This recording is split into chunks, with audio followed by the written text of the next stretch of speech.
under a tree. So when I got to Mallorca, everyone started to tell me of people I had to go see. And everyone kept sending me pictures of this beautiful girl who looked like lived in a fairy tale and was weaving. It was like Penelope in her, you know, little weave. And she was using fibers that were growing around her. And it was making pieces of art that were just absolutely spectacular. It was fascinating. And the minute I picked up the phone and talked to her, honestly, it was even, I mean, I was more in love. I'm going to let Adriana tell you her story and let you all fall in love with her. Adriana Meunié is an artist and has decided to live an authentic life. And I'm going to let her share her authentic story with you. Here you go, Adriana. Well, thank you so much. It's really difficult for me to to do this, but I'm really pleased for the opportunity. So, well, I would do first a little bit of presentation and where all the work comes from, and I would say I studied in fashion design. And there comes the love for textiles. No, I think that once you, well, as Kavita said before, even people who say I'm not in fashion or I don't care about fashion, it's not true because it's something that everybody is involved in, and more when you start to study it at the end, it's even. Oh, I have to look here. There's a lot of amazing humans there. Okay, everybody's there, but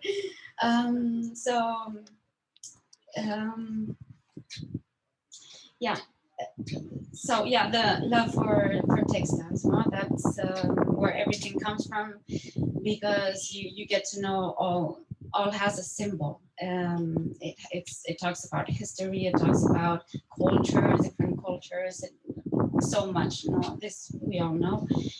And little by little, once I saw weaving pieces, which I didn't really know how it was done or anything, but I thought it was spectacular, the process or what you could do with all the volumes. And so I started to dig into that and have a course. And what am I doing? Okay. So then I turned into, well, I started with the weaving, no? And one day I was in Barcelona, I came back to Mallorca, and this I don't really always talk about because it was really a special moment. And sometimes when you say things, they kind of disappear, but it's a special day. So it was an image of, I was in a house in the north of the island, a very old house, and there was this porch. You know, the old houses here are all made in stone outside, and there was an old chair, typical as well, and some raw wool going, like somebody left it there. Obviously they had sheared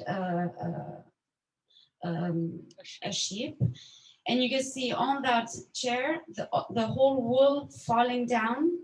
And I thought that image was absolutely beautiful because it was talking about a moment where a person was connected in a very traditional way with the animal and with a resource. And I thought that if someday I can reproduce somehow this image, so clean, so peaceful, and so strong at the same time, it would make me really happy, you know? So then I thought I have to find some wool. And here what I found out is that nobody was doing anything with it. I went to the shepherd that I know, and he said, yeah, of course. And he gave me a lot of wool, but much more than what I needed. We exchanged it for a bottle of wine because he said, if not, he burns it. He doesn't know what to do with it. So I think that there is, from here, there was a whole story, not only the beauty of the material, because it's beautiful in its raw sense, but as well all the story you can tell and talk about when you work with these materials. You know? You can talk about the problematics and how much when you show these raw materials, then you can see how much work there is in craftsmanship work. Because only to get to that process of the raw wool, you have, for example, I'm talking about the wool, but it could be any other material like hemp or anything. You have somebody who is taking care of the animal, shearing after everything. No, the same for hemp. You have to grow it. I mean, it's a whole process that is very long. And then there's somebody, an artisan, who comes and works with it. So it's well, this was what I wanted to talk about. And then I see a lot of people say that my work is related to nature, and I don't think so much. It's more about this theme, because I don't see nature so in such a bucolic way. When you are there, it's really tough. No, when it's cold, it's really cold. When it's hot, and I mean, you can see there's really dramatic moments, and sometimes in my work it looks like very bucolic, but in reality it's what I like of the raw materials also is that it smells sometimes, or you know, the raw wool and all of this. I think it's important. For example, there's also another thing of seeing this work more in countryside. But I think that in a city, for example, for city people, it's perfect, because it's a connection at the end also with something very, very real, no? And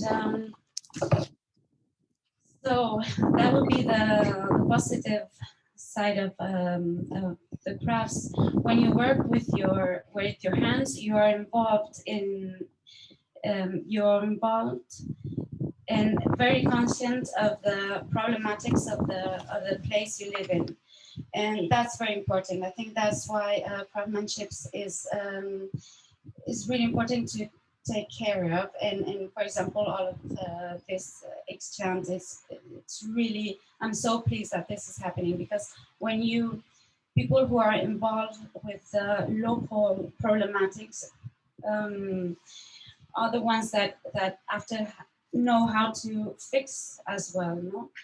And local industry is very basic. It's at least, for example, here in Mallorca, we put a lot of all the eggs in like the same basket, no, with a lot of tourism and construction. And we've seen with the pandemics how what happens after is that you don't have any more jobs around, and people really suffer. When if we had more local work and more people taking care of I mean, with their jobs, artisanal or all agriculture and everything, we would have more you take better care of the place, no? So that's why I think it's so important, and so happy for all of this to be happening. And yeah, to diversify work is very important, no? And then there's this phrase that I really love, is that the world doesn't need any more big industries. It's not mine, no? I saw it somewhere. But the world doesn't need any more big industries, but people who take care of what they do locally. Because I think when you make things too big, you lose a lot of the essence, or you start not controlling what is happening, and instead of focusing in like wanting to be really big, which I think is from an antique now, it should be an antique way of thinking. When you do something small but well done, you're really benefiting not only like all your surrounding, which is really, really important. And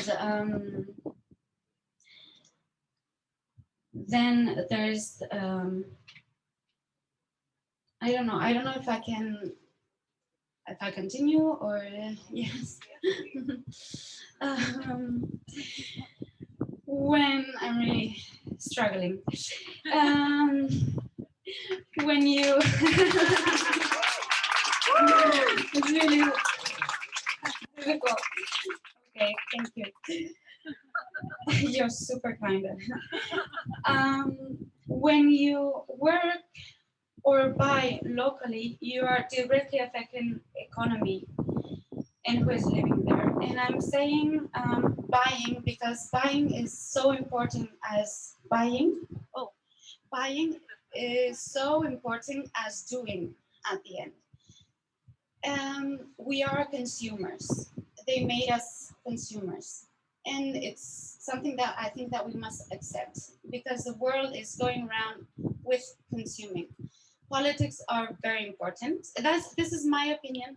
So okay, no, not like a real, but in my opinion, politics are obviously really important, and everybody has to vote and everything, and be careful of what is happening. But what I think is really moving the world is industry and enterprise.